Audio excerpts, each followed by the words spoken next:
সশস্ত্র বাহিনী সম্বন্ধন রাষ্ট্রীয় সালাম দেবে। সশস্ত্র সালাম।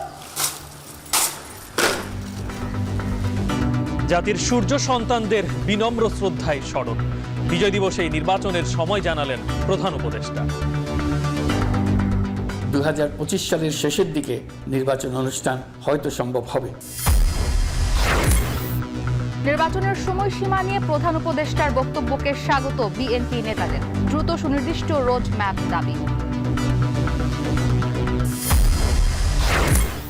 স্বৈরাচারের পলায়নে স্বাধীনভাবে বিজয় উদযাপন বলছেন রাজনৈতিক দলগুলো। ৭১-এর আকাঙ্ক্ষা বাস্তবায়নের অঙ্গীকার। বিজয় দিবস উদযাপন করতে এসেছি। আমি চাই আগামী বাংলাদেশ শান্তিপূর্ণ হোক। তারুণ্যের এই রক্তের যে স্যাক্রিফাইসটা যে উৎসর্গ করেছে যা সেটা সফল কাম হবে। এবং বিজয়ের দিনে সুখবর দিল বাংলাদেশ ক্রিকেট দল। প্রথম টি-20তে ওয়েস্ট ইন্ডিজকে 7 রানে হারিয়েছে টাইগাররা।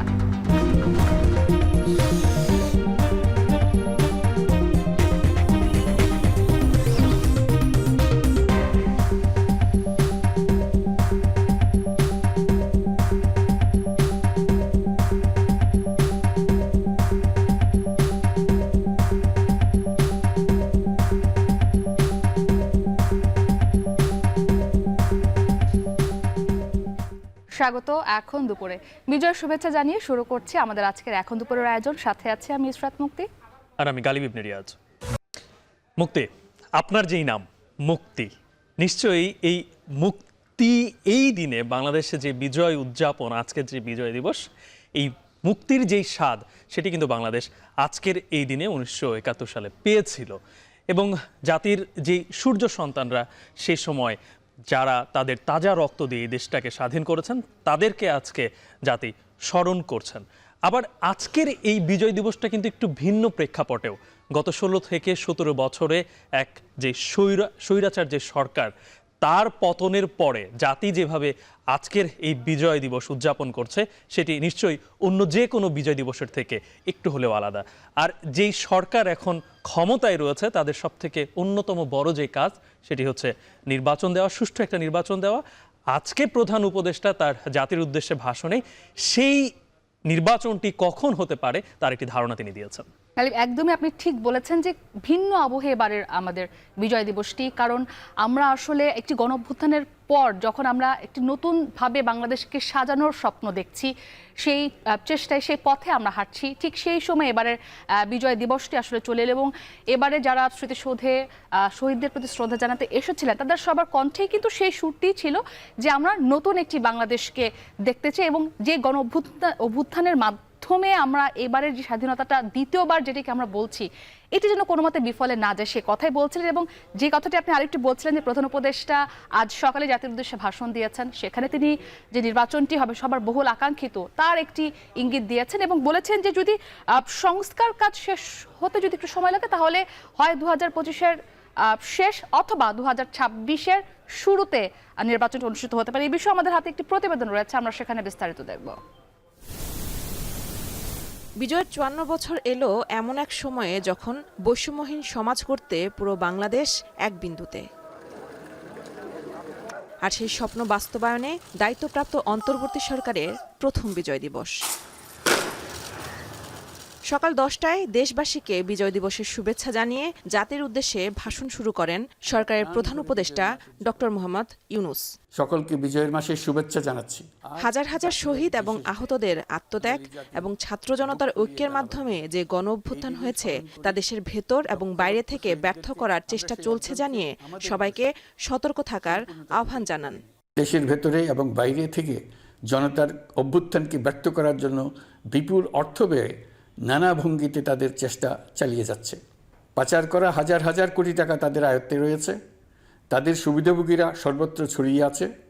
আমাদের ঐক্য অটুট থাকলে তারা আমাদের লক্ষ্য অর্জন থেকে ব্যর্থ করতে পারবে না। বিজয়ের দিনই আগামী জাতীয় নির্বাচনের সময় নিয়ে ধারণা দেন প্রধান উপদেষ্টা। 2025 সালের শেষের দিকে নির্বাচন অনুষ্ঠান হয়তো সম্ভব হবে। আর যদি এর সঙ্গে নির্বাচন প্রক্রিয়া এবং নির্বাচন সংস্কার কমিশনের সুপারিশের পরিপ্রেক্ষিতে এবং জাতীয় ঐকমত্যের ভিত্তিতে প্রত্যাশিত মাত্রার সংস্কার যোগ করি, তাহলে অন্তত আরও 6 মাস অতিরিক্ত সময় লাগতে পারে। মোটা দাগে বলা যায় 2025 সালের শেষ দিক থেকে 2026 সালের প্রথমার্ধের মধ্যে নির্বাচনের সময় নির্ধারণ করা যায়। আমাদের সংস্কারের যে আকাঙ্ক্ষা, সেটি বাস্তবায়নে প্রতিটি কমিশনই আমাদের জন্য গুরুত্বপূর্ণ। তবে নির্বাচন ব্যবস্থা সংস্কার ও সংবিধান সংস্কার কমিশনের কথা আমি একটু আলাদাভাবে বলতে চাই, কেননা এই দুটি কমিশনের সুপারিশের উপর প্রধানত নির্ভর করছে আমাদের আগামী নির্বাচন প্রস্তুতি ও তারিখ। ফ্যাসিবাদী সরকারের আমলে ধ্বংসস্তূপে পরিণত হওয়া অর্থনীতিকে টেনে তুলতে সরকারের প্রচেষ্টার কথা জানান ডক্টর ইউনূস। আমাদের অর্থনীতির ভবিষ্যৎ সম্বন্ধে আস্থা প্রতিষ্ঠিত করতে অন্তর্বর্তীকালীন সরকার সক্ষম হয়েছে। অর্থনীতির সাফল্যের ব্যাপারে দেশে এবং বিদেশে আস্থার সৃষ্টি হয়েছে। প্রতি বছর অর্থনৈতিক প্রবৃদ্ধির যে হার দেখানো হয়েছে, সেটাও মন গড়া। দেশকে এবং পৃথিবীকে বলা হচ্ছিল কি সুন্দর দেশ বাংলাদেশ, লাফিয়ে লাফিয়ে তার উন্নয়নে এগিয়ে চলছে। এখন বাংলাদেশ ব্যাংকের বড় কাজ হলো পাচার করা টাকা দেশে ফিরিয়ে আনা। তারা তাদের সর্বোচ্চ ক্ষমতা দিয়ে সেটা চেষ্টা করছে। এছাড়া অপপ্রচার এবং ষড়যন্ত্র রুখতে গণমাধ্যম কর্মী এবং জনগণকে বিশ্বের কাছে দেশের প্রকৃত চিত্র তুলে ধরার আহ্বান জানান প্রধান উপদেষ্টা। বিজয়ের মাস হোক অসম্ভবকে সম্ভব করার প্রতিজ্ঞা নেবার মাস। মেহেরিন অ্যানি, এখন ঢাকা। আমরা নির্বাচন নিয়ে প্রধান উপদেষ্টার বক্তব্যকে স্বাগত জানিয়েছে বিএনপির স্থায়ী কমিটির সদস্য মির্জা আব্বাস। বিজয় দিবস উপলক্ষে জিয়াউর রহমানের সমাধিতে শ্রদ্ধা শেষে তিনি এ কথা বলেন। এই বিএনপি নেতা আশা করেন নির্বাচনের মাধ্যমে ভোটাধিকার ফিরে পাবে জনগণ। মানুষের দ্রব্যমূল্যের ঊর্ধ্বগতিতে না বিশ্বাস রয়েছে মানুষের। মানুষ আজকে বাজার রাস্তায় ঘুরছে, মানুষ কথা বলতে পারছে ঠিকই, কিন্তু দেশের মানুষের অভাবের কারণ রয়ে গেছে। যতক্ষণ পর্যন্ত নির্বাচিত সরকার না আসবে, ততদিন পর্যন্ত এই সমস্যার কোনো সমাধান হবে না। স্বৈরাচার পালিয়ে যাওয়ায় দেশের মানুষ আজ স্বাধীনভাবে কথা বলতে পারছে বলে মনে করছেন বিএনপির স্থায়ী কমিটির সদস্য ডক্টর AZM জাহিদ হোসেন। তিনি বলেন, শেখ হাসিনার সময় মানুষ কতটা অসন্তোষ ছিল তার প্রমাণ স্মৃতিসৌধে জনতার ঢল। মহান বিজয় দিবস উপলক্ষে সাভারের জাতীয় স্মৃতিসৌধে শ্রদ্ধা নিবেদন করে বিভিন্ন রাজনৈতিক দল। এ সময় জাতীয় নাগরিক কমিটির আহ্বায়ক বলেন, জুলাই আগস্ট গণহত্যায় আওয়ামী লীগ ও তার দোসরদের বিচার না করে এদেশে কোনো নির্বাচন হবে না। আরও জানাচ্ছেন নাইম আবির। পৌষের প্রথম সকালে বিজয়ের উষ্ণতা, পরাধীনতার শিকল ঘোচাতে যারা জীবন উৎসর্গ করেছিলেন সেই বীর শহীদদের শ্রদ্ধা জানাতে জনতার ঢল সাভারের জাতীয় স্মৃতিসৌধে। জাতীয় স্মৃতিসৌধ সর্বসাধারণের জন্য খুলে দেবার পর ধীরে ধীরে বাড়তে থাকে গণজোয়ার। এ সময় মুহুর্মুহু স্লোগানে মুখর হতে থাকে সৌধ প্রাঙ্গণ। হাতে লাল সবুজের পতাকা আর পরনে বিজয়ের বেশ। ছাত্র জনতার গণঅভ্যুত্থানের পর প্রথম বিজয় দিবসকে উদযাপন করতে দূর দূরান্ত থেকে এসেছে সর্বস্তরের মানুষ। সকাল 9টার পর থেকেই বিএনপির নেতাকর্মীরা জড়ো হতে থাকেন সৌধ প্রাঙ্গণে। বিভিন্ন ইউনিটের পক্ষ থেকে শহীদ বেদিতে শ্রদ্ধা নিবেদন করেন তারা। এরপরই আসেন মহাসচিব মির্জা ফখরুল ইসলাম আলমগীরের নেতৃত্বে কেন্দ্রীয় ইউনিট। এ সময় বিএনপির স্থায়ী কমিটির সদস্য ডাক্তার AZM জাহিদ হোসেন বলেন, স্বৈরাচার পালিয়ে যাওয়ায় দেশের মানুষ স্বাধীনভাবে কথা বলতে পারছে। তার মতে স্মৃতিসৌধের এই জনতার ঢলই বলে দেয় শেখ হাসিনার সময়ে কতটা অসন্তোষ ছিল মানুষের। স্বৈরাচার পালিয়ে যাওয়ার কারণে আজকে দেশের মানুষ বুক ভরে শ্বাস নিতে পারছে, কথা বলতে পারছে, এবং আজকের এই সাভার জাতীয় স্মৃতিসৌধের ব্যাপক মানুষের উপস্থিতি প্রমাণ করে যে মানুষ কতটুকু তার মনোযাতনায় মনোকষ্টে ছিল, তার ভাব প্রকাশের তার যে প্রতিকূলতা প্রতিবন্ধকতা ছিল সেটি আজকে নেই। এরপর শ্রদ্ধা জানাতে আসেন জুলাই বিপ্লবীদের সংগঠন জাতীয় নাগরিক কমিটির সদস্যরা। তাদের সাফ কথা, আওয়ামী লীগ ও তার দোসরদের বিচার না করে এদেশে কোনো নির্বাচন হবে না। এ সময় নাগরিক কমিটির পক্ষ থেকে আসে নতুন রাজনৈতিক দলের ঘোষণা, যার লক্ষ্যই হবে 24-এর গণঅভ্যুত্থানের আকাঙ্ক্ষার বাস্তবায়ন। 71-এর পরে 72-কে বাংলাদেশকে যেভাবে অন্য খাতে প্রভাবিত করা হয়েছিল, 90-এর গণ অভ্যুত্থানকে যেভাবে চুরি করা হয়েছিল, 24-এর যে গণ অভ্যুত্থান হয়েছিল, সেই গণ অভ্যুত্থানের স্বপ্নের আকাঙ্ক্ষায় এই রাজনৈতিক দল বাংলাদেশকে ওই স্বপ্নভূমিতে নিয়ে যাবে। এরপর একে একে অন্য দলগুলো আসে স্মৃতিসৌধে শ্রদ্ধা জানাতে। তারা বলেন, গেল 15 বছরের স্বৈরাচারী শাসনে মুক্তিযুদ্ধ ও জনগণের আকাঙ্ক্ষার বাস্তবায়ন হয়নি। বাংলাদেশের মানুষের ভোটের অধিকার ভুলুণ্ঠিত হয়েছে।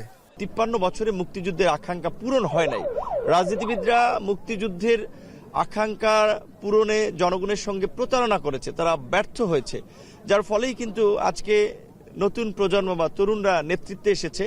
এবং আপনারা দেখেছেন যে রাজনীতির বাইরে একেবারে অরাজনৈতিক তরুণরা, ছাত্র জনতা এই গণঅভ্যুত্থানের নেতৃত্ব দিয়েছে। অসহায় মানুষের গৃহে আমরা একবেলা খাবার অন্তত নিশ্চয়তা দিতে না পারবো, ততদিন পর্যন্ত আমাদের স্বাধীনতার যে স্বপ্ন সেটা অধরা থেকে যাবে এবং আমাদের লড়াই সংগ্রাম রক্ত দিয়ে স্বাধীনতার স্বাদ, যেটা সাম্য, মানবিক মর্যাদা এবং সামাজিক সুবিচার, সেইটা অর্জনের জন্য আমাদের লড়াই অব্যাহত থাকবে। বাংলাদেশের মানুষ ভোট দেওয়ার জন্য বাংলাদেশ বানিয়েছে, সেটা বারে বারে ভুলুণ্ঠিত হয়েছে, ব্যাহত হয়েছে এবং 24-এর বৈষম্য বিরোধী আন্দোলনের সফলতা এই দেশের মানুষের অসন্তুষ্টির বহিঃপ্রকাশ। এটা কিসের বিজয়, কার বিজয়? অত সংস্কার করতে হবে, বাংলাদেশকে নতুন করে গড়তে হবে, গরিব মেহনতি মানুষের মুক্তি দিতে হবে। সবাই শিক্ষা, সবাই ভাত, সবাই কাপড়, সবাই বাসস্থান, সবাই শিক্ষা, সবাই কর্মসংস্থানের ব্যবস্থা করতে হবে। মহান মুক্তিযুদ্ধে অংশ নেয়া বীর শহীদদের জীবন আর ত্যাগের বিনিময়ে অর্জন করা এই বাংলায় আর যেন অপশাসনের কবলে না পড়ে। জুলাই বিপ্লবের আকাঙ্ক্ষাকে ধারণ করে দেশ পৌঁছে যাক শহীদদের স্বপ্নের সমান উচ্চতায়। আর সে কারণে আজ মহান বিজয় দিবসে রাজনৈতিক দলগুলোর আহ্বান, জাতি, ধর্ম, বর্ণ নির্বিশেষে সবাইকে ঐক্যবদ্ধ থাকবার। সাভারের জাতীয় স্মৃতিসৌধ থেকে নাইম আবির, এখন, ঢাকা। এদিকে জাতীয় স্মৃতিসৌধে আসা সব বয়সীদের কণ্ঠে একই সুর, সবার চাওয়া 54-তে পা দেয়া বাংলাদেশ এগিয়ে যাক 71 ও 24-এর চেতনা ধারণ করে। আরো জানাবেন শাহাদাত অভ্র।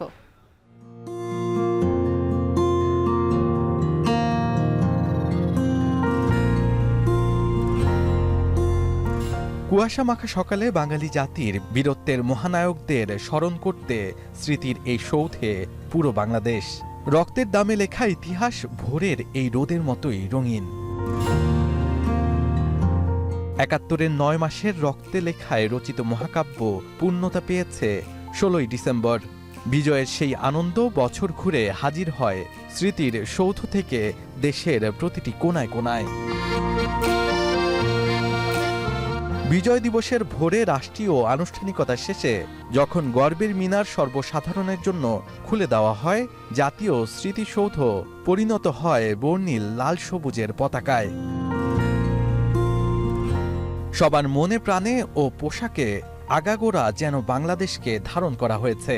বেলা বাড়তেই 108 একর গর্বের এই মিনার পরিণত হয় জনসমুদ্রে। তরুণরা বলছে মুক্তিযুদ্ধের প্রেরণাই ছিল 24-এর তারুণ্যের শক্তি। 1971 সালের বিজয় আর 2024 সালের চেতনা, এ দুটো মিলিয়ে আগামী দেশটাকে আমরা এগিয়ে নিয়ে যেতে চাই। নাগরিক হিসেবে বাংলাদেশের সেজন্য যেতটুকু সম্মান সে সংবিধান অনুযায়ী ডিজার্ভ করে, সেই সম্মানটুকু যেন সে পায়, এটাই আমাদের প্রত্যাশা। ছাত্র জনতার গণ অভ্যুত্থানে কর্তৃত্ববাদী শাসনের অবসানের পর প্রথম বিজয় দিবস। স্মৃতির মিনারে তাই স্মরণ করা হচ্ছে 24-এর শহীদদের। আমাদের কারোর মধ্যে বৈষম্য থাকা যাবেই না। এই জিনিসটার কারণে কিন্তু ভেদাভেদ তৈরি হয়ে পড়ে যায়, নানান দাঙ্গা হয়। দুইটা স্বাধীনতার আনন্দ নিয়ে আমরা আসলে বিজয় দিবস পালন করতে এসেছি। শুধু বিজয় উদযাপন করার না, বিজয় হচ্ছে যাদের ত্যাগের কারণে বিজয় এসেছে, সেই বিজয়টাকে মনে রাখা। বিভিন্ন শিক্ষা প্রতিষ্ঠানের শিক্ষার্থীরা এসেছেন 71-এর শহীদদের বিনম্র শ্রদ্ধা জানাতে। অনেক ভালো লাগতেছে, অনেক মানুষ আসছে আর কি ফুল দেওয়ার জন্য। এখানে আসছি বিজয় দিবস পালন করার জন্য। যারা মুক্তিযুদ্ধে শহীদ হয়েছে এবং যারা 24-এ শহীদ হয়েছে তাদেরকে আমি খুব শ্রদ্ধা জানাই এবং তাদের জন্য আমরা এই সুন্দর একটি দেশটা পেয়েছি। বিশিষ্ট জনেরা বলছেন, যাদের রক্তের উপর দাঁড়িয়ে এ দেশ, তাদের শ্রদ্ধা জানাতে হলে দেশকে এগিয়ে নিতে হবে জাতীয় ঐক্যের মাধ্যমে। আমাদের 71 থেকে 90 হয়ে 24 পর্যন্ত বহু মানুষের রক্তের ঋণ আমাদের আছে। এখন প্রত্যাশা তারা নিজেরাই ঠিক করে দিয়েছেন। আমাদের সামনে এখন একটাই বড় মাপের লক্ষ্য, যে একটা বৈষম্যহীন এবং গণতান্ত্রিক সমাজ বিনির্মাণ। বৈষম্য না থাকে, জনগণের মাঝে যেন কোনো বৈষম্য না থাকে, কোনো ভেদাভেদ না থাকে, এবং আমরা যেন আমাদের গণতান্ত্রিক অধিকার আমরা যেন প্রতিষ্ঠা হয়। অভিভাবকদের ত্রুটির জন্যই তারুণ্যের এই রক্ত বারবার ব্যর্থ হচ্ছে। এবার অভিভাবকরা তাদের দায়িত্ব পালন করবেন এবং তারুণ্যের এই রক্তের যে স্যাক্রিফাইসটা, যে উৎসর্গ করেছে যা, সেটা সফল কাম হবে। তরুণ যারা আছেন তাদের যে শক্তি এবং সামর্থ্য, এটাকে সর্বোচ্চ কাজে লাগানোর সুযোগটা আসলে আমাদের এসছে এবং আশা করি আমরা সেটা লাগাতে পারব।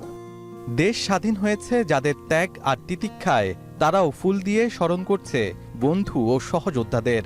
চেতনা ছিল আমরা বাংলাদেশ স্বাধীন, আমরা ওই পাকিস্তানের বিরুদ্ধে পড়ছে চাপি, আমরা আমাদের দেশ আমরা নিয়ে আসছি। দেশের সূর্য সন্তানদের সবাই আজ স্মরণ করছে, আর বাংলাদেশ 53 থেকে 54তে পা দিয়েছে। এরই মধ্যে অর্জন করেছে সমৃদ্ধির নানা দিক। তবে রক্তের দামে যেই বাংলাদেশ কেনা হয়েছে, সেই বাংলাদেশ যেন 71 এবং 24-এর চেতনায় এগিয়ে যায়, তেমনটাই প্রত্যাশা এখানে আগত সকলের মনে। শাহাদাত অবশ্য এখন সাভার, ঢাকা। মহান বিজয় দিবসে সাভারে জাতীয় স্মৃতিসৌধে শ্রদ্ধা জানিয়েছেন রাষ্ট্রপতি ও প্রধান উপদেষ্টা। রাষ্ট্রীয় সালাম জানিয়েছে সশস্ত্র বাহিনীর চৌকস দল। শ্রদ্ধা জানিয়ে উপদেষ্টা মাহফুজ জানান, এবার স্বাধীনভাবে বিজয় উদযাপন করছেন দেশের মানুষ। আরও জানাচ্ছেন হাসিব বিল্লাহ। আধার কেটে আলোর রশ্মিতে উজ্জ্বল জাতীয় স্মৃতিসৌধের দেয়াল, যে দেয়ালে আঁকা স্মৃতির 7 স্মারক, রাষ্ট্রভাষা, বৈষম্যের বিরুদ্ধে সংগ্রাম, স্বাধিকার, গণ অভ্যুত্থান। এরপর একদিন লেখা হয় বিজয়ের গল্প, বিশ্বের বুকে একখণ্ড বাংলা, প্রিয় বাংলাদেশ। 54তম বিজয়ের সকালে শহীদদের স্মরণে জাতীয় স্মৃতিসৌধে ফুলেল শ্রদ্ধা জানান রাষ্ট্রপতি মোহাম্মদ শাহাবুদ্দিন। এরপর এক সাগর রক্তের উপর দাঁড়ানো স্মৃতির মিনারের উদ্দেশ্যে এগিয়ে যান জুলাই অভ্যুত্থান পরবর্তী সরকারের নাবিক ডক্টর মোহাম্মদ ইউনূস, সঙ্গে শান্তিতে নোবেল বিজয়ী রাজনীতিবিদ পূর্ব তিমুরের প্রেসিডেন্ট রামোস হোর্তা। স্বাধীনতা সংগ্রামে শহীদদের ত্যাগের কৃতজ্ঞতা স্বরূপ তারা স্মৃতির মিনারের বেদিতে পুষ্পস্তবক অর্পণ করেন। এ সময় নীরবে কিছুক্ষণ দাঁড়িয়ে থেকে স্মরণ করেন জাতীয় বীরদের। এ সময় সশস্ত্র বাহিনীর একটি চৌকস দল জানায় রাষ্ট্রীয় সালাম। তখন বিউগলে বেজে ওঠে করুণ সুর। এরপর শহীদ পরিবারের সদস্য, যুদ্ধাহত বীর মুক্তিযোদ্ধা সহ দেশের গুরুত্বপূর্ণ অংশীজনদের সাথে কুশল বিনিময় করেন প্রধান উপদেষ্টা। পরে মুক্তিযুদ্ধ বিষয়ক উপদেষ্টার সাথে 71-এর বীর মুক্তিযোদ্ধারা স্মৃতিসৌধের বেদিতে ফুল দিয়ে শ্রদ্ধা জানান। দেশের মানুষ এবার স্বাধীনভাবে বিজয় দিবস উদযাপন করতে পারছে জানিয়ে উপদেষ্টা মাহফুজ আলম জনগণকে স্বাধীনতা ধরে রাখার আহ্বান জানান। আর তথ্য উপদেষ্টা বলেন, 71-এ বিজয় আসলেও স্বাধীনতা ছিল অরক্ষিত, যা পূর্ণতা পেয়েছে 24-এর বিজয়ে। 1971 সালে আমাদের বিজয় আসলেও, আমাদের স্বাধীনতা আসলেও সেই স্বাধীনতা ছিল অরক্ষিত। আমাদের 2024-এর বিজয়ের মধ্য দিয়ে আমাদের স্বাধীনতা পূর্ণতা পেয়েছে। বাংলাদেশে 71-এর পরে যেটা হয়েছে যে একটি মুজিববাদী ব্যবস্থার ভিতর দিয়ে আমরা গেছি, বন্দোবস্তের ভিতর দিয়ে, বাট ওই বন্দোবস্ত এবারের গণঅভ্যুত্থানের ভিতর দিয়ে বন্দোবস্ত নস্যাৎ হয়েছে। আমরা আশা করি যে এই বন্দোবস্তের কারণে বাংলাদেশ এতদিন পদানত রয়েছিল এবং বাংলাদেশের মানুষ গণতন্ত্র এবং বাক স্বাধীনতা থেকে শুরু করে স্বাভাবিক মৌলিক মানবাধিকারগুলো পায়নি। সেই ব্যবস্থার রদবদল হবে এবং বাংলাদেশের জনগণ সত্যিকার অর্থে স্বাধীনতা পাবে এবং এই স্বাধীনতা তারা রক্ষা করবে। পরে উন্মুক্ত করে দেয়া হয় স্মৃতিসৌধের ফটক। জাতির শ্রেষ্ঠ সন্তানদের শ্রদ্ধা জানাতে ঢল নামে নানা শ্রেণী পেশার মানুষের। ঢাকা আরিচা মহাসড়কের পাশে এই 84 একর জায়গা জুড়ে 10টি গণকবর, যে কবরে শুয়ে আছেন পাকিস্তানি সেনাবাহিনীর গুলিতে নিহত অসংখ্য বীর বাঙালি, যারা স্বাধীনতার জন্য লড়াই করতে গিয়েছিলেন। 71-এর পরেও বৈষম্যহীন বাংলাদেশের কথা বলতে গিয়ে কর্তৃত্ববাদী শাসকদের দ্বারা গুম, খুন কিংবা নির্বিচারে হত্যার শিকার হয়েছেন অসংখ্য মানুষ।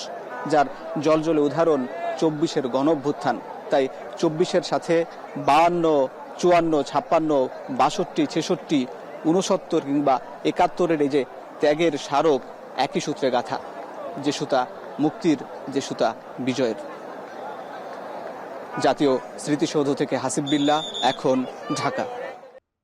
মুক্তি, এতক্ষণ ধরে আমরা যতগুলো প্রতিবেদন দেখছিলাম সব জায়গায় যেই স্মৃতিসৌধটি আমরা দেখেছি সেই স্মৃতিসৌধে কিন্তু এখনও মানুষের ঢল আছে। এবং এই যে নতুন যে বাংলাদেশ বলা হচ্ছে একটা কথায়, যে 24-এর গণ অভ্যুত্থানের পরে মানুষের মধ্যে কিন্তু আলাদা একটা উচ্ছ্বাস, আলাদা একটা স্বপ্ন যে বাংলাদেশ তারা দেখতে চায়, সেটি নিয়েই আবারও তারা এই স্মৃতিসৌধে যাচ্ছেন এবং সেখানে তাদের ঢল নেমেছে।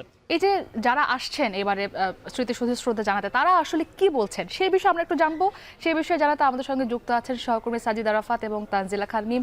আপনাদেরকে বিজয় দিবসের শুভেচ্ছা জানাচ্ছি। আপনারা তো সকাল থেকে স্মৃতিসৌধে আছেন, নানা বয়সী মানুষরা আসছেন শ্রদ্ধা জানাতে, তাদের সাথে আপনাদের কথা হয়েছে। একটু জানতে চাই যে তারা কি বলছেন, এবারের বিজয় দিবসটি ঘিরে তাদের চাওয়াটা কি?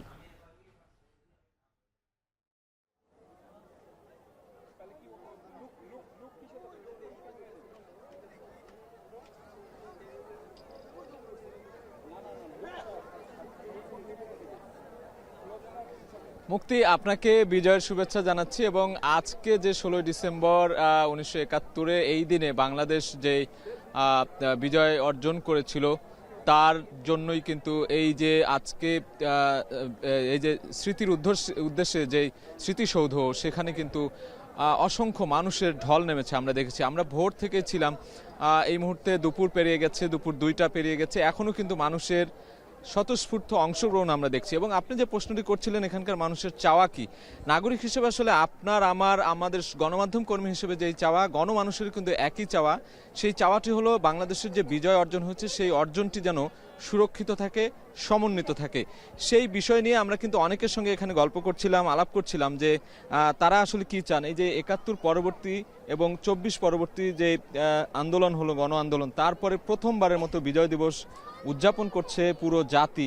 এবং আজকে সকাল থেকে আমরা দেখছি, আমার সঙ্গে তানজিলা মিম রয়েছেন, পুরো সময়টা আপনি এখানে লক্ষ্য করেছেন যে গণমানুষের স্বতঃস্ফূর্ত অংশগ্রহণ এবং বিভিন্ন শিক্ষার্থী, রাজনৈতিক দলের কর্মী, সাংস্কৃতিক কর্মী বিভিন্ন ব্যানারে কিন্তু এখানে এসেছেন, তারা দলে দলে যোগ দিয়েছেন। আমরা তাদের সাথে কথা বলেছি, এখানে রাজনীতিবিদরা এসেছিলেন, তারা যেটি বলেছেন, উপদেষ্টারা বলেছেন, সবাই কিন্তু আসলে বাংলাদেশের যে সমন্বিত যে সুরক্ষা, সেটির কথাই বলছেন এবং সাম্য প্রতিষ্ঠার লক্ষ্যে যে আগামী দিনে এগিয়ে যাওয়ার কথা, সেটি তারা বলছেন। এবং কোনো ধরনের আধিপত্যবাদ কিংবা স্বৈরচারতন্ত্র যেটি ছিল গত 15 বছরে, সেই ধরনের কুক্ষিগত করা যেন না হয় বাংলাদেশের বিজয়কে, বাংলাদেশের স্বাধীনতাকে। এখানকার মানুষদের সাথে আপনিও নিশ্চয়ই কথা বলেছেন, কিছু শিক্ষার্থীর সঙ্গে, যারা তরুণ প্রজন্মের প্রতিনিধি। মিম, আপনি তাদের কাছ থেকে কি জানতে পেরেছেন, তাদের চাওয়াটি কি? তাদের চাওয়াটা এই যে আপনি যেরকম বলছিলেন, গণমাধ্যম কর্মী হিসেবে কিংবা গণমানুষ হিসেবে আমাদের যেমন চাওয়া, ঠিক তেমনি কিন্তু তাদেরও আসলে একই রকম চাওয়া। কারণ দেশকে ভালোবাসার জায়গাতে কিন্তু সবাই অচল এবং দেশকে নিয়ে স্বপ্ন দেখতে সকলেই কিন্তু আসলে আশাবাদী। এই যে গণমানুষ বলছি, গণমানুষ বলতে আমরা আসলে কি বুঝি? সমাজের সকল শ্রেণীর মানুষ, ঠিক সকল শ্রেণীর মানুষেরই কিন্তু অংশগ্রহণ রয়েছে। আমরা কথা বলছিলাম, অনেকে চাকরিজীবী, অনেকে এলাকার এই অত্র এলাকারই বাসিন্দা, তারা এসেছেন, কেউ কেউ ঢাকা থেকেও পর্যন্ত এসেছেন, সব পরিবারে। বিশেষ করে আমাদের চোখে সেরকম পরিবার চোখে পড়ে, একদমই ছোট ছোট শিশু যে পরিবারে রয়েছে, আমরা এখনো দেখতে পাচ্ছি এখানে দাঁড়িয়ে আছে, সে ছোট্ট শিশুদেরকে নিয়ে বাবা এসেছেন অথবা মা এসেছেন, যেই সময় করতে পেরেছেন সে এসেছেন। কারণটা কি? এই যে দেশের প্রতি ভালোবাসা, স্মৃতিসৌধটি দেখিয়ে এই যে 30 লক্ষ শহীদ যাদের প্রাণের বিনিময়ে আমাদের আজকের এই দিনটি পাওয়া, তাদেরকে স্মরণ করিয়ে দেয়া, শিশুদেরকে আসলে তাদের সাথে এই ইতিহাসের সাথে পরিচয় করিয়ে দেয়া। এবং তারা বলছিলেন, আপনি যেমনটি বলছেন, গত 15 বছর যেরকম স্বৈরাচারতন্ত্র হয়েছে দেশে, একরোখা রাজনীতি হয়েছে, এক ধরনের আধিপত্যবাদ দেখানো হয়েছে, সবকিছুতে দলীয়করণের যে বিষয়, ব্যক্তি কেন্দ্রিক করা একটি বিষয়, আসলে গণমানুষের হওয়া উচিত। আজকে আমরা সর্বস্তরের মানুষের অংশগ্রহণ এখানে দেখছি। একদমই তাই। কিন্তু এবং তারা সবচেয়ে জরুরিভাবে যেটি বলছে, আগামীতে যেন সেটি কোনোভাবে আসলে পুনরাবৃত্তি না হয়। এখন তো অন্তর্বর্তীকালীন সরকার আছেন, তারা হচ্ছে রাষ্ট্র সংস্কারের কথা বলছে এবং রাষ্ট্র সংস্কারের পরবর্তীতে নিশ্চয়ই ভোটাধিকারের মাধ্যমে, যে ভোটাধিকারের অধিকার আসলে দেশের মানুষ হারিয়েছিল অনেকগুলো বছর আগে, তারা সেটি ফিরে পাবার আশা করছেন এবং তারা তাদের পছন্দ মতো সরকার নির্বাচন নির্বাচিত করবেন সেই সরকার এসে তাদের যে চোখের স্বপ্ন, দেশকে এগিয়ে নিয়ে যাওয়ার যে প্রত্যয়, তারা শপথ গ্রহণ করবেন, ঠিক সেভাবেই যেন আসলে দেশকে পরিচালিত করতে পারেন। নতুন প্রজন্মের কথা বলছিলেন, নতুন প্রজন্মকে নিয়ে আসলে অনেকটাই আশাবাদী দেশের মানুষ এ কারণেই, কারণ নতুন প্রজন্মকে যতটা না ভাবা হতো তার থেকে অনেক বেশি যে তারা দেশকে নিয়ে ভাবে, দেশকে নিয়ে তারা সচেতন, সেটি তাদের প্রতিটি কথায়, প্রতিটি আন্দোলনে কিন্তু ফুটে উঠেছে। এবং তারা এটিও বলছেন যে গণতন্ত্র সুসংহত করার বিষয়, গণতন্ত্র সুসংহত হলেই কিন্তু আগামীতে ভোটাধিকার প্রয়োগের যে বিষয়টি সেটি নিশ্চিত হবে, দুর্নীতি দূর হবে এবং জবাবদিহিতার যে সরকার সেটি প্রতিষ্ঠিত হবে। তো আমরা আসলে অনেকক্ষণ ধরেই আছি, ভোর থেকেই দেখছি এখানে সব বিষয়গুলো নিয়ে যদি মোটা দাগে আরো একটি বিষয় কিন্তু জোর দিয়ে বলছিলেন যে এই যে স্বাধীনতা বা যে স্বাধীনতাটা সেটি আসলে রক্ষা করা যেন হয়। 53 বছর পেরিয়ে গেছে, আজ বিজয়ের 54 বছর। এই 54 বছরে স্বাধীনতা যেভাবে রক্ষা করার কথা ছিল সেভাবে কিন্তু মনে হয় না বাঙালি ঠিকঠাকভাবে রক্ষা করতে পেরেছে এবং পারেনি, যে তারই প্রমাণ গত 15 বছর। এবং এই চেতনাকে ধরেই 71 যেহেতু আমাদের শেকড়, সেই 71-এর চেতনাকে ধরে এবং 24-এ যে গণ আন্দোলন হলো, গণমানুষের যে আকাঙ্ক্ষা, যে সেই আকাঙ্ক্ষা আমরা 53 বছরে যে পূরণ করতে পারিনি, সেই আকাঙ্ক্ষা আগামী দিনের বাংলাদেশকে এগিয়ে নিয়ে যাওয়ার পথে সবাই সেই আকাঙ্ক্ষা পূরণ করবে। সেটি নবীন হোক, প্রবীণ হোক, অগ্রজ, অনুজ, সবাই মিলে আসলে এক বাংলাদেশ গড়ে তুলবে, সাম্যের বাংলাদেশ গড়ে তুলবে, এমনটাই আসলে প্রত্যাশা করছেন এখানকার মানুষ। তো এই ছিল সাভার জাতীয় স্মৃতিসৌধ থেকে এই মুহূর্তের সবশেষ খবর।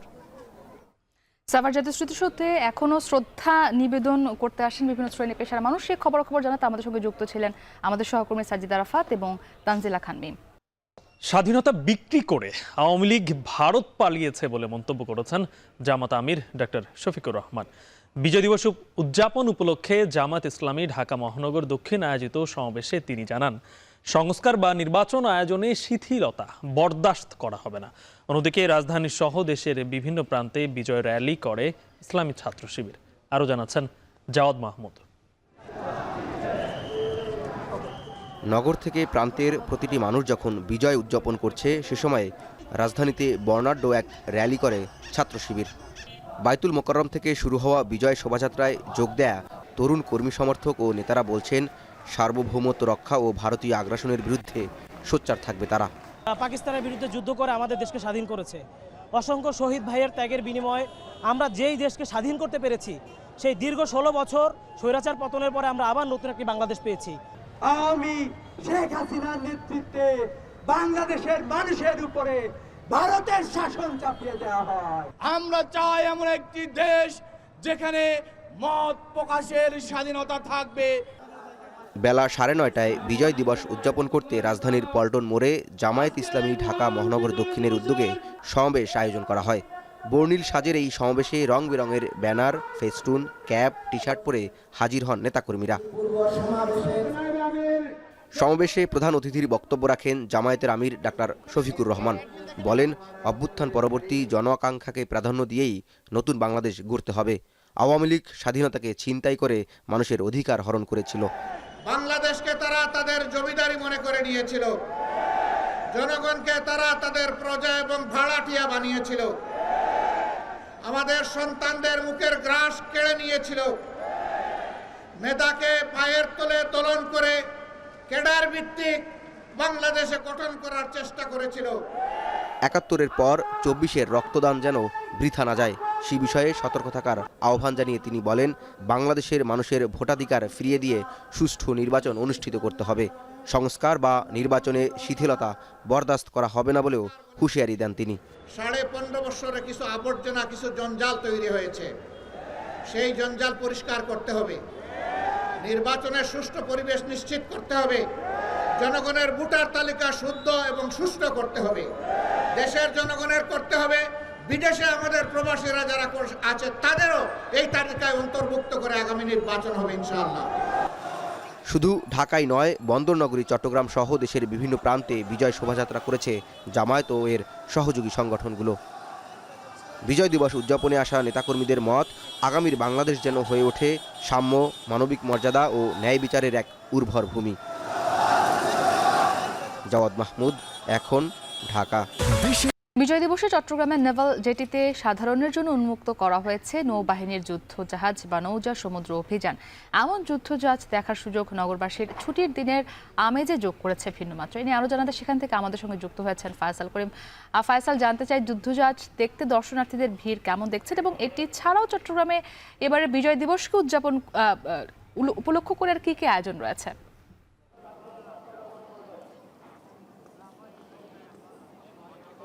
মুক্তি, আসলে এই বিজয় দিবসের যে ছুটি, সেই ছুটিকে ভিন্নভাবে কাজে লাগাচ্ছে নগরবাসী, এবং তারই একটি উদাহরণ হচ্ছে এই নেভাল যে ঘাঁটি আছে চট্টগ্রামে, নৌবাহিনীর যে ঘাঁটি, সেখানে এই যুদ্ধজাহাজের যে প্রদর্শনী, সেই প্রদর্শনী তারা হাতছাড়া করছেন না। আশপাশের এলাকা থেকে যারা রয়েছেন তারা অনেকেই কিন্তু এই খবরটি পেয়ে চলে আসছেন, এবং প্রতি বছরই আসলে বিজয় দিবসের সময় এই ধরনের জাহাজকে উন্মুক্ত করা হয় সাধারণের জন্য, এবং এটি একটি যুদ্ধ জাহাজ। মূলত বাংলাদেশ নৌবাহিনীর যেই কয়েকটি অত্যাধুনিক জাহাজ আছে তার মধ্যে এটি একটি জাহাজ, এবং এইটি মার্কিন যুক্তরাষ্ট্রের একটি জাহাজ।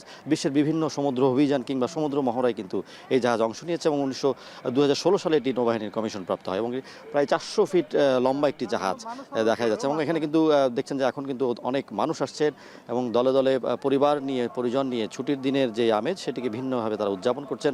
যারা দর্শনার্থী আসছেন তারা বলছেন যে আসলে এমন একটি জাহাজ দেখার সৌভাগ্য তাদের সচরাচর হয় না। তো আসলে আজকে যেই সুযোগ তারা পেয়েছেন সেটিকে তারা কাজে লাগাচ্ছেন, এবং অনেক কিছু দেখে আসলে বিস্মিত হচ্ছেন। এখানে যেমন কামান রয়েছে, যুদ্ধের একটি জাহাজ কেমন হয়ে থাকে সেই ধরনের ধারণা তারা পাচ্ছেন, এবং বিশেষ করে যারা শিশুরা আসছে তারা কিন্তু বিষয়টিকে অনেক বেশি উপভোগ করছে, তারা আনন্দ পাচ্ছেন, এবং প্রত্যেকে আসলে জাহাজটিতে ঘুরতে অন্তত 8 থেকে 10 মিনিট সময় নিচ্ছে। অর্থাৎ খুব বড় একটি জাহাজ, এবং নানা ধরনের উপকরণ এখানে রয়েছে, সরঞ্জাম রয়েছে, এবং দেখার মতো একটি জাহাজ। এবং যেটি বলছিলেন যে চট্টগ্রামে কিন্তু এই ধরনের প্রদর্শনী ছাড়াও আজকে দিনব্যাপী নানা ধরনের কর্মসূচি রয়েছে। বিশেষ করে সাংস্কৃতিক অনুষ্ঠান রয়েছে, রচনা প্রতিযোগিতা রয়েছে, চিত্রাঙ্কন প্রতিযোগিতা রয়েছে, এবং জেলা শিল্পকলা একাডেমিতে আজকে দিনব্যাপী নানা কর্মসূচি রয়েছে।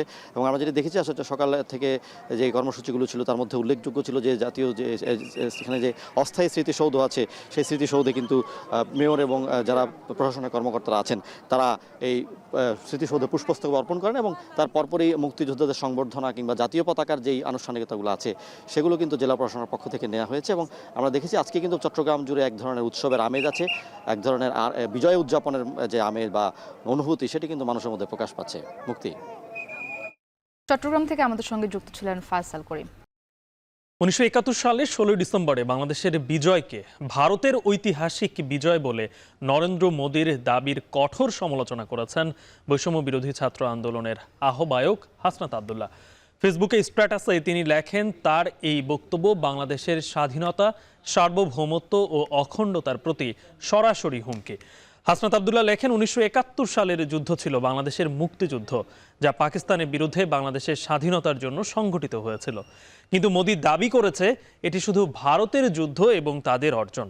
তাদের বক্তব্যে বাংলাদেশের অস্তিত্বই উপেক্ষিত বলে মনে করেন হাসনাত।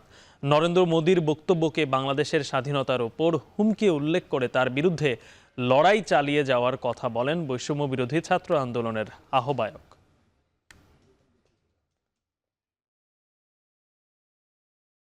সকাল থেকে নানা আয়োজনে মহান বিজয় দিবস পালন করা হচ্ছে খুলনায়। দিবস উপলক্ষে দুপুর থেকে নগরীর লঞ্চ ঘাটে জনসাধারণের জন্য উন্মুক্ত করা হয়েছে নৌবাহিনীর যুদ্ধজাহাজ বা নৌজা পদ্মা। এ নিয়ে আরো জানাতে সেখান থেকে যুক্ত হয়েছেন রামিম চৌধুরী। আর রামিম, বানৌজা পদ্মা জনসাধারণের জন্য উন্মুক্ত করা হয়েছে, যুদ্ধজাহাজটি দেখতে সেখানে দর্শনার্থীদের ভিড় কতটা দেখছেন জানাবেন।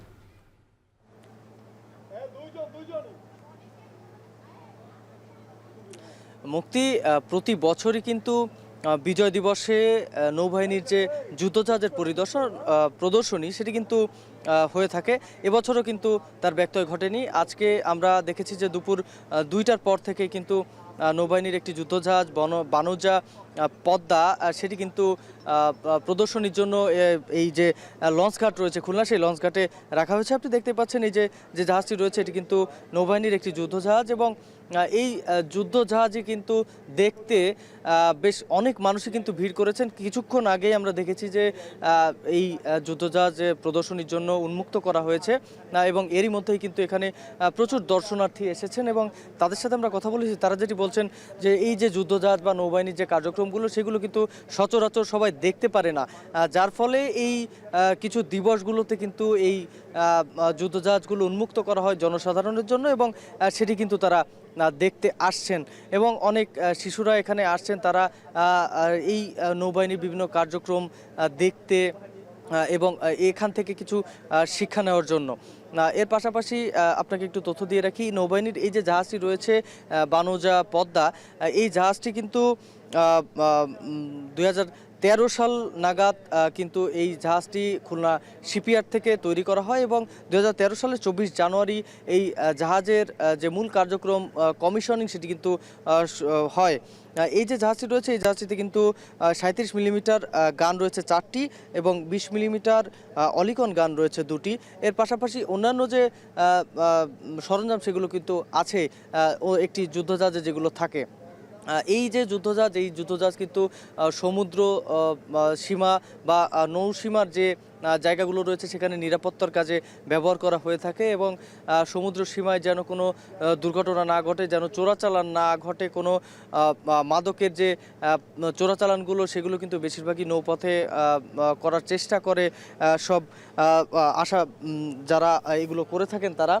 তবে এই যে জাহাজটি দেখছেন এখানকার কর্মকর্তারা যেটি বলছেন, এই জাহাজটি কিন্তু সেই সব নৌসীমা যারা যেখানে রয়েছে সেই নৌসীমাগুলো কিন্তু তারা নিরাপত্তা দিয়ে থাকেন।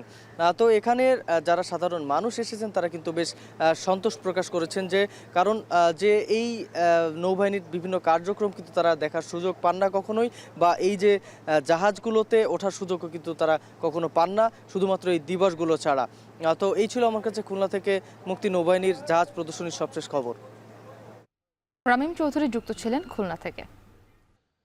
কিশোরগঞ্জের ভৈরবে কাভার্ড ভ্যান ও সিএনজি চালিত অটোরিকশার সংঘর্ষে 3 নারী সহ 5 জন নিহত হয়েছেন। সকালে উপজেলার জগন্নাথপুর এলাকায় ঢাকা সিলেট মহাসড়কে এই দুর্ঘটনাটি ঘটে। স্থানীয়রা জানান, ভৈরবগামী একটি কাভার্ড ভ্যান আরেকটি কাভার্ড ভ্যানকে পাশ কাটিয়ে এগিয়ে যাওয়ার সময় অটোরিকশাটি মাঝখানে পড়ে যায়। এ সময় পেছনে থাকা কাভার্ড ভ্যানের ধাক্কায় অটোরিকশাটি সামনে থাকা কাভার্ড ভ্যানের সাথে সংঘর্ষ হয়। এতে অটোরিকশাটি দুমড়ে মুচড়ে যায়। ঘটনাস্থলের ভেতরে থাকা চালক সহ 5 আরোহীর মৃত্যু হয়। কৃষ্ণ সাগরে ঝড়ের কবলে পড়ে রাশিয়ার 2 তেলবাহী ট্যাঙ্কার বিধ্বস্ত হয়েছে। প্রাণ গেছে অন্তত 1 জন নাবিকের। তেল ছড়িয়ে পড়েছে কেরোসিন প্রণালীতে। জাহাজ দুটি ধারণ ক্ষমতার সর্বোচ্চ 8600 টন তেল বহন করছিল বলে জানা গেছে। রাশিয়ার সাউদার্ন ট্রান্সপোর্ট প্রসিকিউটর্স অফিসের প্রকাশিত ভিডিও ফুটেজে দেখা গেছে একটি ট্যাঙ্কারের সামনের অংশ পুরোপুরি ভেঙে মূল জাহাজ থেকে আলাদা হয়ে গেছে। পানিতে তেল ভাসছে। ধারণা করা হচ্ছে দ্রুত তীরে পৌঁছানোর চেষ্টায় সময়ই নিয়ন্ত্রণ হারিয়ে ভেসে যায় জাহাজ দুটো। রাশিয়া ও ক্রিমিয়ার মধ্যবর্তী কেরোসিন প্রণালীতে ঘটে এই দুর্ঘটনা। এই ছিল এখন দুপুরের আয়োজনে। ধন্যবাদ সবাইকে।